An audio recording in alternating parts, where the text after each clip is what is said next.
24 counting day magic June 4 ചൊവ്വാഴ്ച രാവിലെ 5 മണി മുതൽ.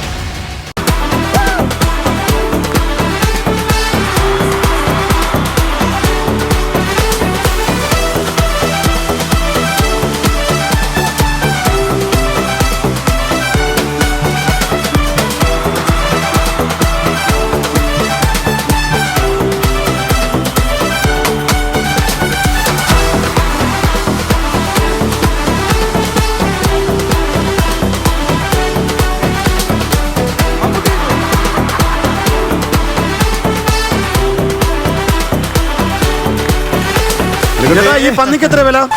ഇവിടെ എല്ലാം കിഴങ്ങാളാണ്. കിഴങ്ങിന്റെ അല്ല തിന്നല്ലേ കട്ട് കറങ്ങി നീ ചത്തുപോകും. ഹലോ, സാധാരണ നിങ്ങൾ വരുമ്പോ പട്ടിയെ കൊണ്ടാണല്ലോ വരാറ്. പട്ടിയെ കൊണ്ട് വരുമ്പോ നിങ്ങൾ ആരാണ് നിങ്ങൾ ഉദ്ദേശിച്ചത്? പട്ടിയെ മൃഗേല മമ്മൂട്ടിയല്ലേ? മൃഗേല് അല്ലല്ല അല്ല നോബിച്ചേട്ടാ, എനിക്ക് മനസ്സിലായി. നോക്കട്ടെ, നേരെ പുട്ടർ മിസ് അല്ല നോബിച്ചേട്ടാ, രാജമാണിക്യം. ഒന്ന് സൂക്ഷിച്ചു നോക്കിയേ, എന്നെ മനസ്സിലായോ? രാജമാണിക്കോ? അതിന്റെ ഹെയർ സ്റ്റൈൽ ഇങ്ങനെയാണോ കുട്ടി? നരസിംഹം. അല്ല ഞാൻ പറയാം.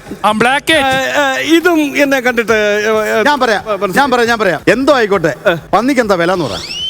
പന്നിയല്ല, ഇത് ആടാണ്. എന്റെ ഇതല്ല, ഈ ചീമപ്പന്നിക്ക് എന്താ വില എന്ന് ഞാൻ ചോദിച്ചു. ഹലോ, ഞാൻ ചോദിക്കട്ടെ, താങ്കളുടെ ഒരു തമാശ സ്ക്വയർ ഫീറ്റിനാണോ ഇവിടെ ശമ്പളം? ഇതിന്റെ ബാംഗ്ലൂരേക്ക് പുറപ്പെടുന്ന ഒരു കല്ലട ബസ് സ്റ്റാൻഡിൽ കൊണ്ട് നിർത്തിയിട്ടുണ്ട്.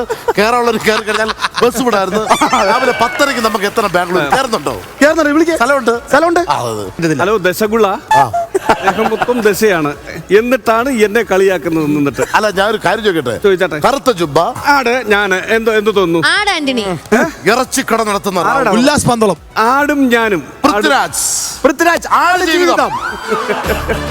ആട് ഫിലിം ആട് ഫിലിമിന്റെ ആളാണ് ആ ചേട്ടൻ. നിങ്ങളെ കാണാൻ വേണ്ടിയിരിക്കണം. എനിക്കൊരു ആർട്ട് ഫിലിം ചെയ്യണം, ഒരു ടെസ്റ്റ്.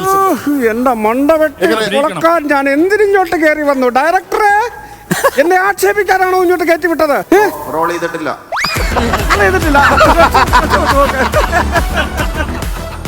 സമാധാനം. ഇതങ്ങനെ വെളിയിൽ പോയിരുന്നെങ്കിൽ എന്റെ ആത്മാഭിമാനം ഞാൻ പണയം വെച്ചു. മനസ്സിലായില്ല സത്യം. എന്തായാലും ആട് 1 ആട് 2 ഫിലിം ഇറങ്ങി. അതിലെ നായകനാണ്. നിങ്ങൾ ജയസൂര്യാണോ ഉദ്ദേശിക്കുന്നത്? അതെ, അത് ആട് 2. അതിന് ഇത്ര വയറില്ലല്ലോ. അതെന്താ പറയാൻ ഇത്ര ജാട? അതിനകത്ത് ജയസൂര്യക്ക് ഇത്ര വയറില്ലല്ലോ. ഇത് ആട് 5 ആണ്. ചേട്ടാ, സത്യം പറയണം, ആ ചുമന്ന കണ്ണട വെച്ച് ഇങ്ങോട്ട് നോക്കുമ്പോ ഇത് ആടിനെ കൊണ്ടാ വന്നേ. 2 ബസ്സുകൾ തമ്മിൽ കൂട്ടിയിടിക്കരുത്. ചെറിയ റോഡാണ് ഇത്.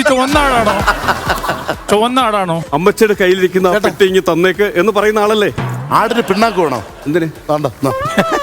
ഇനി ഞാൻ അവന്റെ തല വെട്ടി പൊളിക്കാനൊക്കെ ഒരുപാട് പൈസ ചെലവാക്കേണ്ടി വരും. ഏകദേശം ആരായിട്ട് തോന്നുന്നു? എന്തൊക്കെയോ പിച്ചുമ്പയും പറഞ്ഞോണ്ടിരിക്കുക. ജയസൂര്യ ഇതാ